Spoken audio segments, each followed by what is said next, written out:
21대 국회가 오늘 첫 본회의를 열고 국회의장단을 선출했습니다. 네, 하지만 제1야당인 미래통합당이 본회의를 인정할 수 없다며 퇴장했고 본회의는 1시간 만에 마무리됐는데요. 이에 따라 개원식도 미뤄졌습니다. 자세한 얘기 나눠보죠. 이혜정 기자 자리했습니다. 어서 오세요. 안녕하세요. 네, 안녕하십니까. 기대를 모으고 있는 21대 국회가 첫날부터 아주 요란한 시작을 했습니다. 그런 가운데 어쨌든 첫 본회의에서 국회의장과 부의장이 선출은 됐어요. 네, 국회의장에 민주당 박병석 의원이 또 부의장에는 여당 몫으로 김상희 의원이 선출됐습니다. 예. 야당 몫의 부의장은 오늘 통합당이 투표에 참여하지 않으면서 미뤄졌습니다. 네, 이런 가운데서도 그래도 또 오늘 환호와 박수를 받을 만한 일이 있었죠. 국회 부의장의 여성이 첫 선출된 거잖아요. 네, 김상희 부의장. 73년 헌정사상 첫 여성 부의장입니다. 네. 선출이 확정되는 순간 같은 당의 남인순 의원은 기립박수를 보냈고요. 장내에 있던 여성 의원들은 김상희 화이팅이라는 환호가 터져나왔습니다. 네, 그도 그럴 것이 우리 정치사를 보면 남성 중심의 정치가 뚜렷했습니다. 의장단은 전부 남성이었고 상임위원장이나 간사도 거의 남성이었습니다. 김 부의장은 자라나는 세대에게 또 하나의 여성 롤모델을 보여주겠다고 말했습니다. 네, 그것만큼은 좀 고무적인 일이었네요. 하지만 제1야당 없이 역시나 반쪽짜리 개원이라는 그 평가는 피할 수가 없었어요. 네, 미래통합당은 여야 합의로 의장단을 선출하고 원이 구성되기를 바랬지만 그렇지 않은 상황이라며 본회의를 거부했습니다.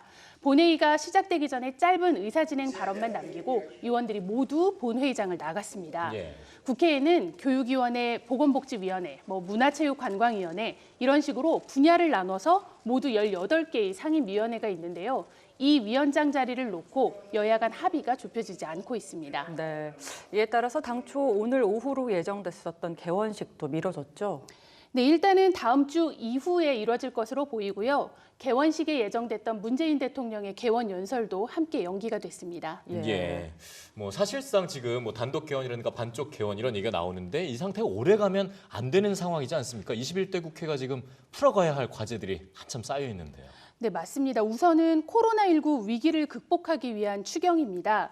경기 회복을 뒷받침할 재원, 3차 추경이죠. 35조 3천억 원을 담았는데요. 추경 처리를 하려면 다음 주 말까지는 원 구성이 마무리돼야 합니다. 예. 네. 교육 현안들도 줄줄이 대기 중입니다. 전교조는 법정 수업 실수와 수업 일수를 줄이고 대학까지 무상 교육을 하라고 확대 요구하고 있고요. 예. 교총도 만 18세 선거권과 관련한 보완 입법을 마련하라고 목소리를 높이고 있습니다. 대학생들은 등록금 환불을 요구하고 있는데 이것도 고등교육법이 개정돼야 합니다. 코로나 사태로 민낯을 드러낸 부분이죠. 학교 돌봄을 강화하기 위해서도 초중등교육법이 개정돼야 하고요. 예. 또 감염병 교육을 의무화하고 강화하는 내용의 법안 마련도 지금으로서는 굉장히 시급합니다. 네, 당장 오늘만 해도요. 더불어민주당 박창대 의원이 학교 밖 청소년들을 보호하고 교육의 다양성을 확보하는 대안교육법을 내놨습니다. 약 35만 명에 이르는 것으로 추정되는 학교 밖 청소년들의 학습권과 안전에 대한 권리를 보장하기 위한 법안입니다. 네. 산적해 있는 그런 문제들 중에서 21대 국회가 해결을 해야 되는 건 교육 법안뿐만이 아니잖아요. 네, 맞습니다. 우리가 구하라법이라고 이름을 붙였죠. 네. 20대 국회 문턱을 넘지 못하고 자동 폐기됐었는데요. 21대 국회에 다시 발의가 됐습니다. 더불어민주당 서영교 의원은 부모가 부양 의무를 게을리하면 그 자녀의 재산을 상속받지 못하도록 하는 민법 개정안을 발의했습니다. 또 우리 EBS 뉴스에서도 몇 차례 보도를 한 사안입니다. 한부모 가정 아동을 위한 양육비 문제인데요. 네. 20대 국회에서 양육비 법안이 통과되긴 했는데요.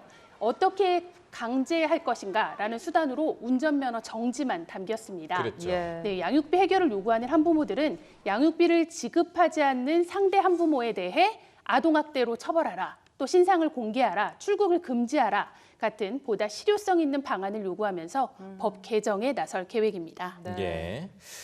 진짜 산적했다는 말이 괜히 나오는 게 아니네요. 진짜 많은데요. 이 중에서도 좀 특별하게 우리가 좀 주목해야 할 법안이 있을까요?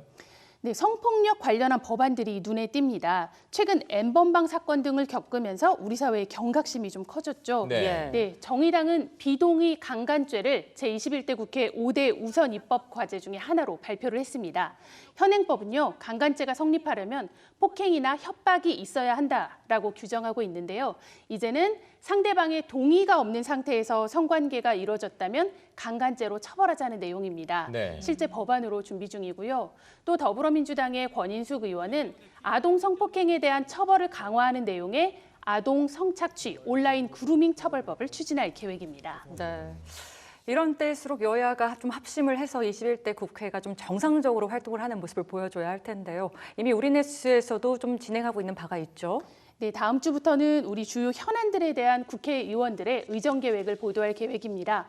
의원들의 첫 약속과 각오, EBS 뉴스에서 만나보실 수 있습니다. 네. 자, EBS 뉴스의 기획 보도들 많이 좀 기대해 주시고요. 이혜정 기자 잘 들었습니다.